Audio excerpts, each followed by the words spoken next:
to Is This Normal? Brought to you by the Center for Positive Sexuality and Exquisite Restraint Courses.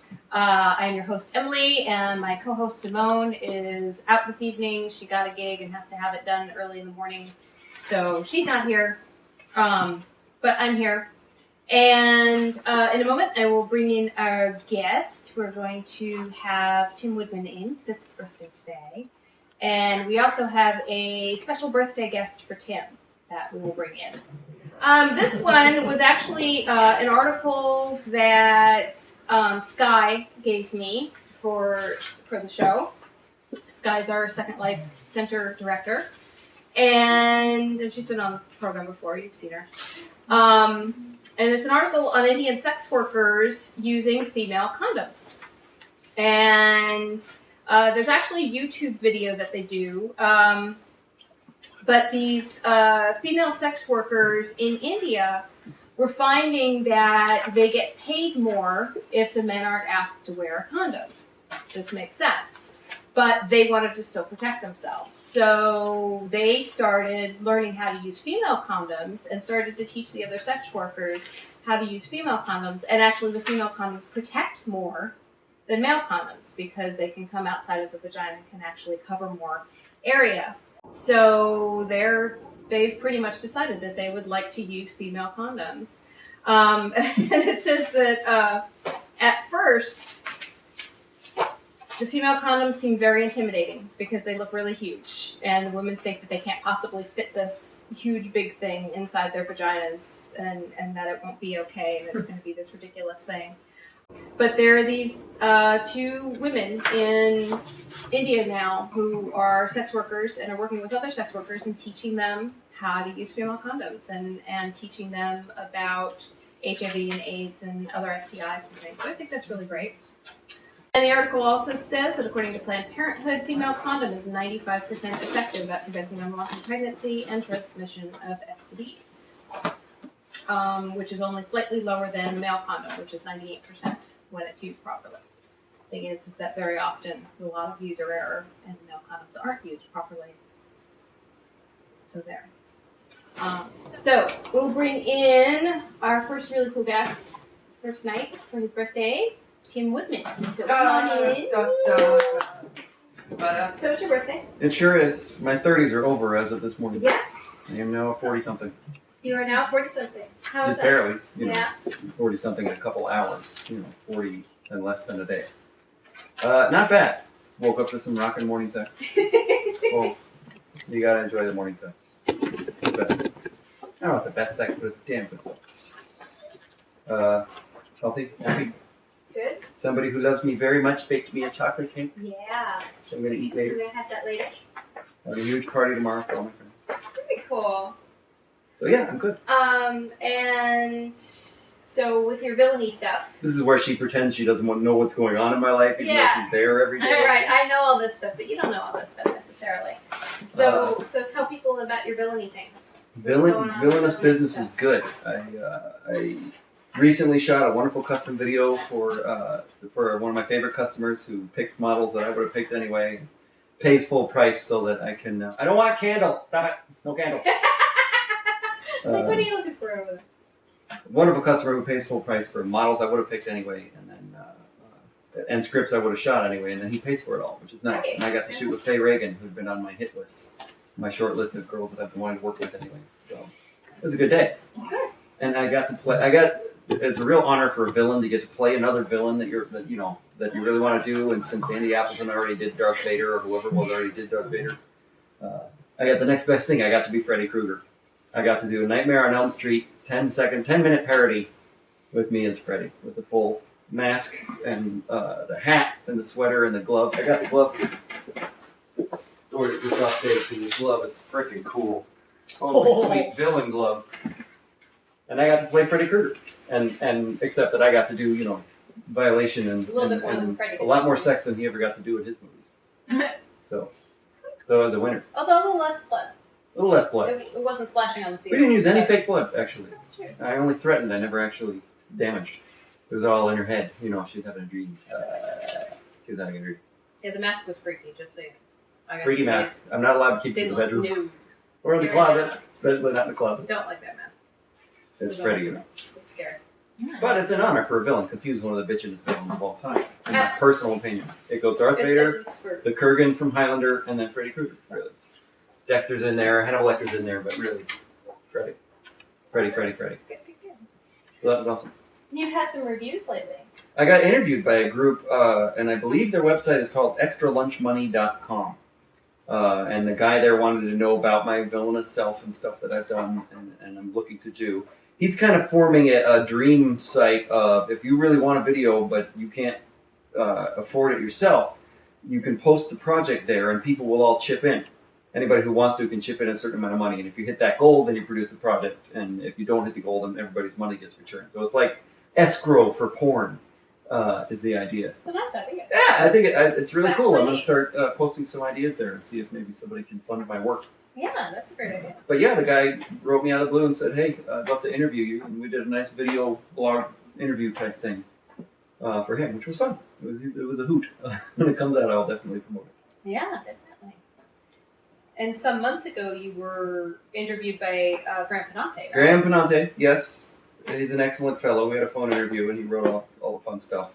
He actually, he titled the article, When Kenny G Murdered Mika Tan. I don't know why everybody says I look like Kenny G. That's not a life goal of mine. But I did murder Mika Tan, so several times that day, actually. Yeah. I killed her 3 or 4 times since we've met. So, and that was a fun interview with Graham. It was very nice of him to write me, so I enjoyed that. And I've been giving back to the community in my villainy way. I'm now more than halfway through my second rope bondage series that I'm teaching for Threshold, the club here in Los Angeles. For which I get very little compensation. I'm just giving back. Most of what I learned from them and or on camera. And they're home away from home for us perverts in this neck of the woods. And I don't mind saying so. I like Threshold. And if you don't like Threshold... So I've been teaching a class, 6 month, once a month bondage course. From basics of introduction to rope, what ropes are good for what, here's just how to tie somebody's wrist safely, all the way through full suspension bondage, which we're going to be getting to, I guess not this month because there's some party or something, but in February. March. Yeah. We're going to be doing suspension bondage, hanging people up in the air, and then pushing on. Stuff like that. That'd be fun. The class is a bargain because for cheap. Members it's $5, for non-members it's $10. $10 to get in the door if you've never been there for before. one class. And if I do say so myself, you get really good stuff. It's been reviewed. You can find it on FetLife if you look for a rope bondage class in Los Angeles area. You'll find it, and people are saying good things about it. So. Okay. Now you're going to be doing your Force Fantasy roleplay class. You've done that a couple of times live now. At like the layer. I've done it here in LA. I've done it in, we did conferences in Phoenix and Tucson and downtown LA. Areas. Here and there. Somewhere where there's a convention, I'll do it as a 2-hour course, usually. But now we're going to do it online. Yeah. For the first time. Through Emily's Center, which is we're going to be going to do it through the Center's online campus. Force Fantasy. That's the G-rated word for rape roleplay. Yep. And the people that want to violate and or be violated. How to do it safely, how to negotiate it. Have fun. How to get into character, all that fun stuff. It's a delicate balance because in this community, nobody wants to not look like an expert, but everybody wants to learn. So you have to not condescend, but be very, very polite and recognize that sometimes the people in the audience know everything that I know and more. So I'm having a discussion with them. And if I say it that way, then nobody's offended. And then I'm just reminding you of stuff you already knew or introducing you to something you might not have thought about before. And then I'm off the hook. And nobody gets offended. I try not to ruffle any feathers. Other than safety issues, I don't make any absolutes. I don't say, this is exactly how it must be done. I say things like, don't put real bullets in real guns during role play. That's not acceptable, but, you know. Yeah. Well, good. I'm hoping that people will sign up for the class. It's going to be a really good class. Mm-hmm. The way that the online campus works, you register, you have to go to positivesexuality.org and hit the link for the online campus. And you have to register into the campus, which is free. And then if you want the class, you actually sign up for the class and you pay that through PayPal. And I think that the class is going to be $14.95. I'm almost worth $15. So, not bad for an hour class. It's a live class with a webcam. Mm-hmm. And me. And a chat room. And I'm very pretty, Yes, it's pretty. so you should come. So it'll be good. Yeah. Should take the class. It'll be fun. But also come to the in real life ones, in real world, Yes. if you get the chance. Because then we do demos. And that's really fucking hot. I do say so myself. He's fun. Rah. So we have a special birthday guest for you. Yes, it is my birthday. And I got my wish. You did. You got your wish. You got a special I birthday totally gift. got my wish.